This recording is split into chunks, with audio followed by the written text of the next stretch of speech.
Labor Day is the unofficial start of election season. With less than 2 weeks until the next debate, several Democratic candidates are fanned out across the country campaigning. Senator Elizabeth Warren is in New Hampshire today. Earlier, hundreds of people packed into this backyard for a house party with the senator.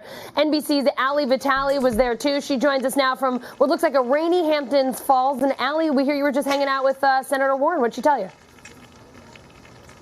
That's right. She did a gaggle at the front of the house that we're in, and it's raining, so we were under umbrellas. But as a hand talker, let's see how this goes. So we were out front with Senator Elizabeth Warren, gaggling with her, as she tends to do with us after these events. And there were two big headlines to me coming out of that gaggle. The first, she was asked about how she's going to continue drawing contrast between herself and Bernie Sanders. I'll tell you that even in my conversations with voters here, I've met several people who say that they voted for Bernie Sanders last time around. They're still interested in him, but they're also trying to make a decision between him and Elizabeth Warren. In the gaggle, we asked how she was going to continue making that contrast. And they've had sort of a détente, if you will, in not attacking each other. You'll even remember in the second debate that they were sort of brother and sister in arms defending progressive policies against some of the more moderate voices in the field. That doesn't seem like it's going to change based on her answer here today, but certainly a question worth asking. Elizabeth Warren has really been reticent to attack any of her fellow Democrats. Yes, I've seen her draw policy contrasts, specifically with Joe Biden recently on the 1994 crime bill, but overall she's not really punching at any of her fellow opponents, and I imagine that will be true, at least for her, as we get to the next debate stage. But the second thing that really piqued my attention is I asked her about the conversation happening right now about gun buyback programs. Someone like Beto O'Rourke has been talking about this in the aftermath of several of the recent mass shootings. She said to me that she's open to the idea of a voluntary gun buyback program, but that's probably not the most effective way to stop this epidemic across the country. She's released a past plan on this, and the goal of that plan is to reduce gun violence deaths by 80%. And so she wants to go into her plan on this, and that buybacks are kind of a tangential way of getting at it, but she doesn't think it's the most effective way, Allison. Ali, I know you said heading into the debate, you don't expect that she's going to start taking people down because that hasn't been her style thus far.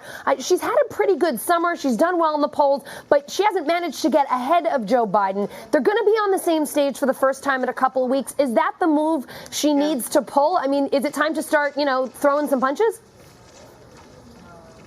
I guess we'll see. I mean, the conversation among strategists that I've been talking to is that maybe there's not much upside for her in being the one to throw the first punch. Though, as I said earlier, she has been willing to draw policy contrasts with people like Joe Biden on the 1994 crime bill. If she goes at him on that in the debate, she's not going to be the only person who's made that delineation about Joe Biden's past policy history. Cory Booker, Kamala Harris, they've all gone at him for his decades-old policy record. And so I imagine that's one way that we could see it manifest. But I'm actually just really interested in seeing what the dynamic looks like on that stage. You've got 10 candidates as opposed to the 10 over 2 nights. The voters are really going to get a sense of who's in the field and who's rising to the top of it, able to meet those higher debate threshold qualifications. And I do think that it's important. I know that we always say that it's early, but it's not as early now as it was 4 months ago at the start of the summer. People are starting to tune in. You talk about Labor Day, and we were just talking about it at the front of the house. You have a few hundred people in a rainy backyard coming out to see you. That does certainly send a message, especially for someone like Elizabeth Warren,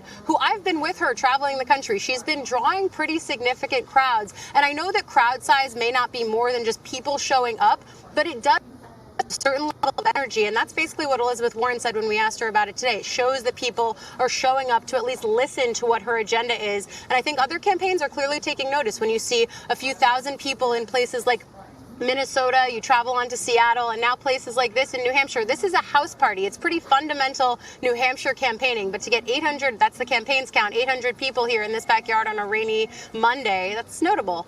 Yeah, it's a thing called momentum, Ali, right? It's a big deal. And hey, from a fellow hand talker, great job, my friend. You did well. Stay dry. Oh, thanks.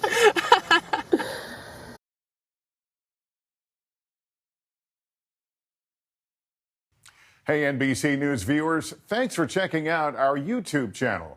Subscribe by clicking on that button down here and click on any of the videos over here to watch the latest interviews, show highlights, and digital exclusives. Thanks for watching.